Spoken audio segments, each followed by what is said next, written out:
Hvala. Hvala. Spoštovani novinarke, spoštovani novinarji, lep dober dan tudi v mojem imenu. Leta 2020, 12. meseca marca, je magister Andrej Vizjak imel hearing oziroma predstavitev z ministra za okolje te vlade. In seveda, ko smo se pripravljali na to interpelacijo, je prav, da do neke meje pregledamo tisto, kar je minister Vizjak predstavljal 12. marca leta 2020, predvsem pa tudi tisto, kar smo poslanke in poslanci takrat Odbor za infrastrukturo, okolje in prostor ministra spraševali. In seveda z zadovoljstvom ugotavljamo, da od marca 2020 in do danes je veliko na tem področju narejenja. In naj omenim nekaj ključnih stvari, ki jih je MOP v tem obdobju seveda pod vodstvom magistra Andreja Vizjaka izboljšal. MOP je od marca 2020 odobril več kot 50 manjših ali večjih investicijskih projektov v skupni vrednosti v višini 400 milijonov evrov. Ti projekti se nanašajo na vodooskrbo, kanalizacijske sisteme ter zagotavljanje poplavne varnosti, je pa to z področja dogovorov za razvoj regij. Preko načrta za odpornost in okrevanje je bilo preko 107 milijonov evrov. Tu gre za projekte vodooskrbe ter odvajanje in čiščenje odpadnih voda v občinah, kjer je manj kot 10 tisoč prebivalcev. Zagotavljanje oskrbe za čisto pitno vodo. V tem mandatu je pod vodstvom ministra Vizjaka na MOP-u pospešil pripravo in sprejem uredb od marca 2020 do novembra letos je bilo sprejetih 5 uredb, 20 jih je pa v pripravi.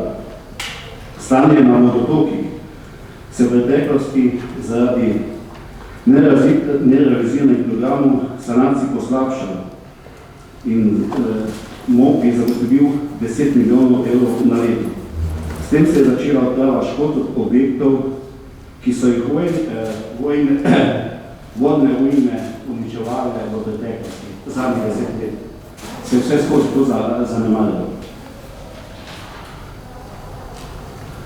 Stanje vodotokov zaradi slabega vzdrževanja v zadnjih 10 letih.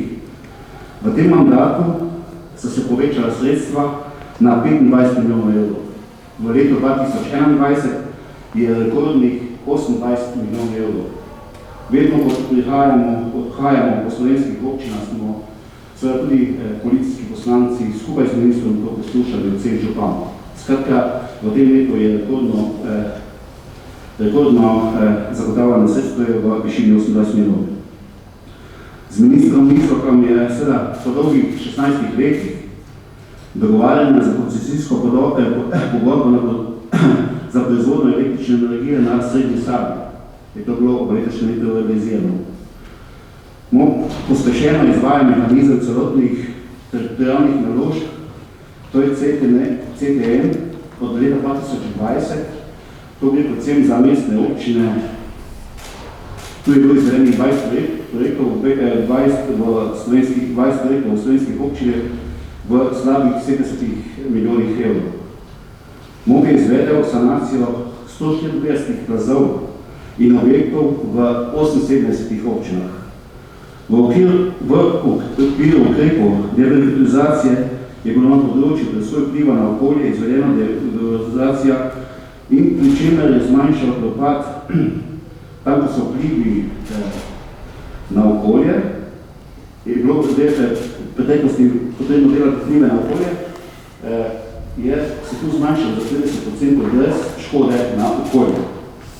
Aktivno potekajo zapiranje odlagališč in sanacije, približno 550 v Sloveniji.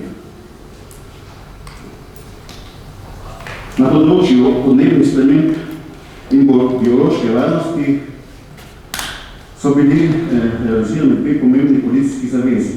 Na področju obvladovanja podnebnih sprememb sta bila sprejeta program rabe sredstev Sklada za podnebne spremembe za obdobje 2021-2023. Bila sta sprejeta dva pomembna zakona. Nedavno, mesec nazaj, v tem mesecu, to je zakon za urejanje okolja in gradbeni zakon. Skratka,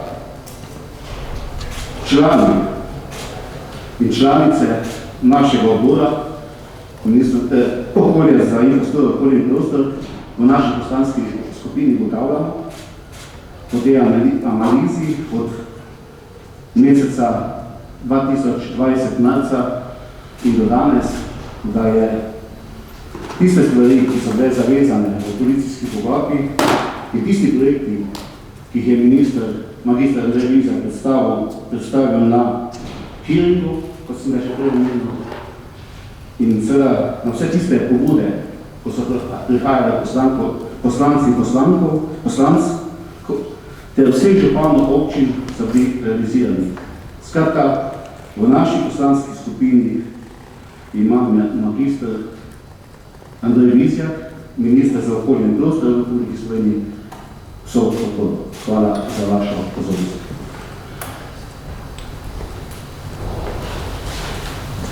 Lep pozdrav tudi v mojem imenu. Kolega Bojan je že predstavil veliko dejstev, ki so bili na področju okolja in prostora pač realizirani.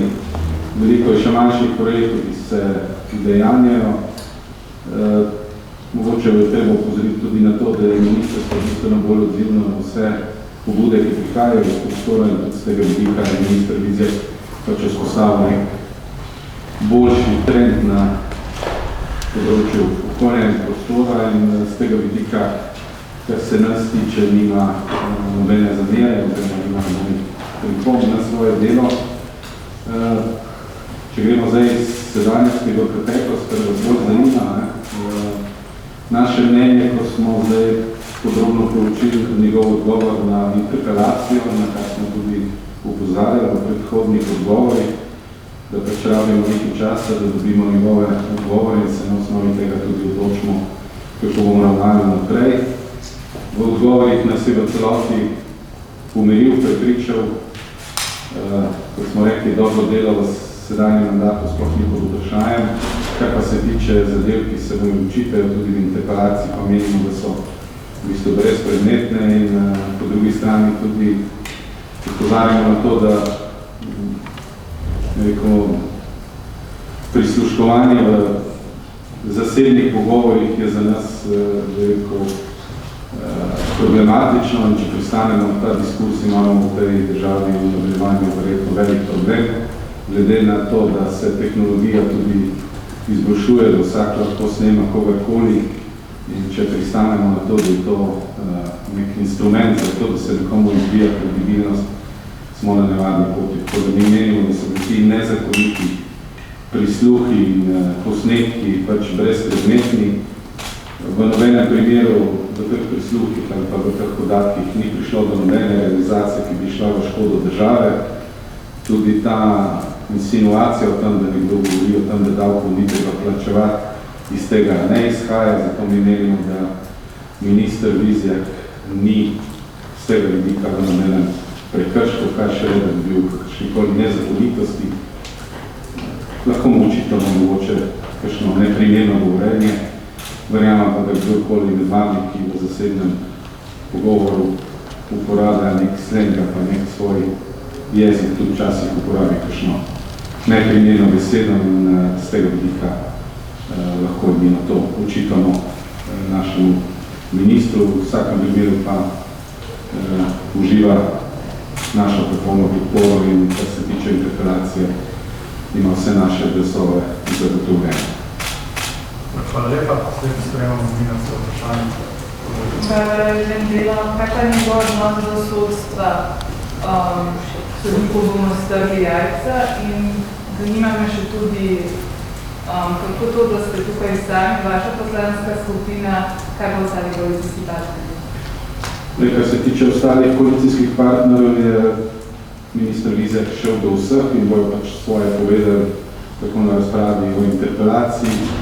Glede na to, da gre za našega ministra, smo mi pač dolžni svoje povedati. Kar se pa tiče tega izraza, jaz sem povedal, mogoče so kakšni izrazi neprimerni, se pa verjetno v pogovorih, ko so neformalni masi, da je kakšna stvar izreče.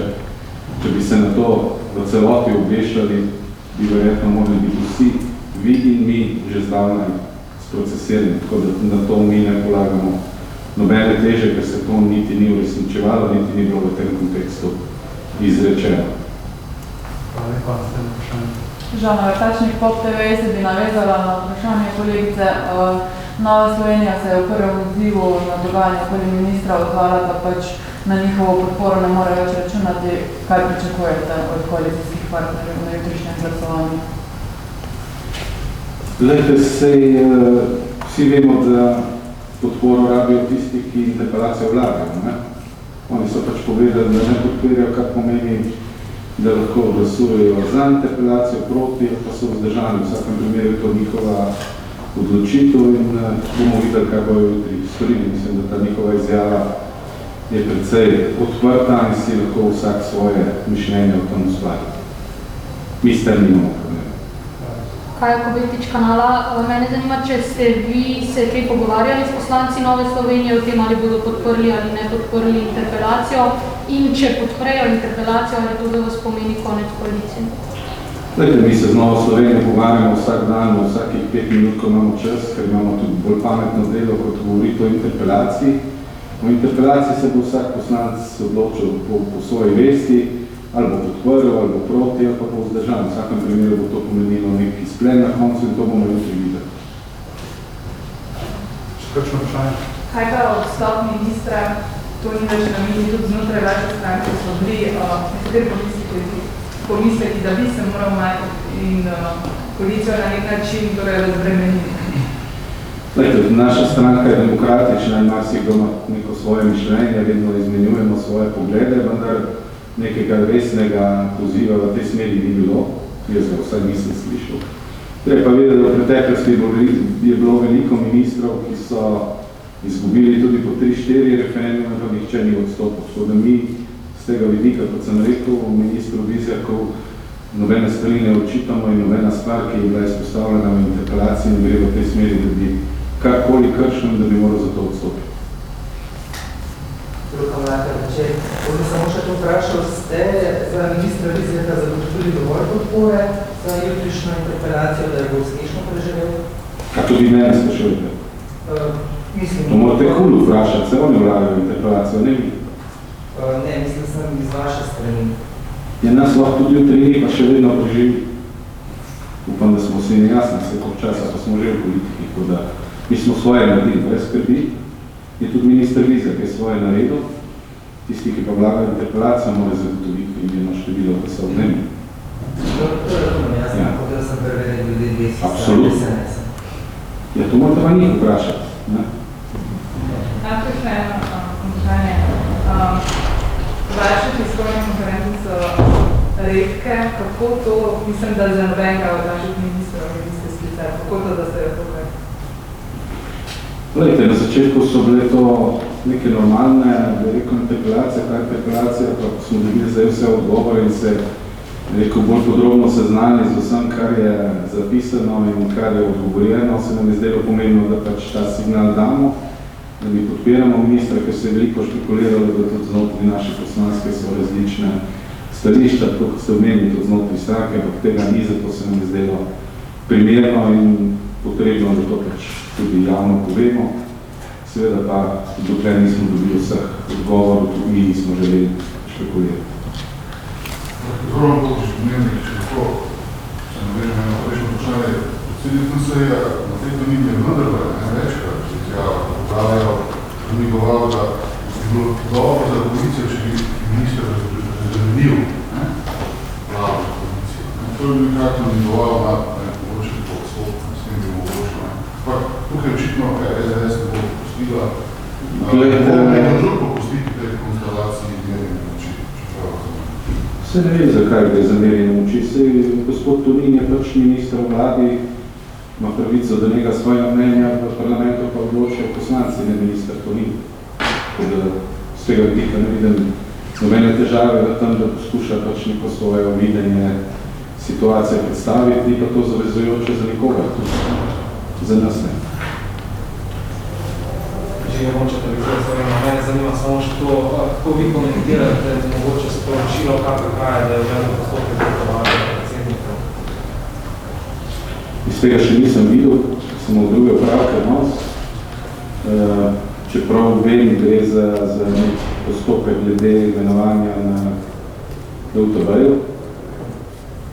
Ne vem, gledajte, KPK bo pač odgovoril, vse zaenkrat je samo najava nekega postopka, takih postopkov imel naš predsednik že, ne bom rekel 1000, mogoče 10 000 v zadnjem obdobju, tako da nič novega v tej naši konstelaciji, bojo pač pravniki povedali, zato jih imamo. Jaz bi samo še na včeraj, na vaš predlog se je predstavilo glasovanje zakona o dohodnini, ali je kakršnakoli možnost, da bi se o tem zakonu glasovalo še letos in bi, če bi bil sprejet, potem uveljavi naslednje leto in ali imate dovolj glasov? No, naša želja je bila, da se to uveljavi v letošnjem letu, zato da imajo ljudje večje plače in da so razbremenjeni. Nažalost je po tej predstavitvi tako, da je tudi koalicija vložila zahtevo za posvetovalni referendum, kar zadevo za odločanje, kar je treba sklicati odbor, tako da glede na postopke, ki veljajo za sprejemanje takega zakona, mi ocenjujemo, da letos to ne bo možno, bomo seveda s tem nadaljevali drugo leto in bo veljalo za naprej. V vsakem primeru bojo pa ljudje zadovoljni, če bodo razbremenjeni v tem smislu, kot je predviden v tem zakonu. Postopek pa težko, da se lahko zaključi v tem letu, mislim, da je ne mogoče, zaradi formalnih ovir. Gremo res samo še zadnje vprašanje tule.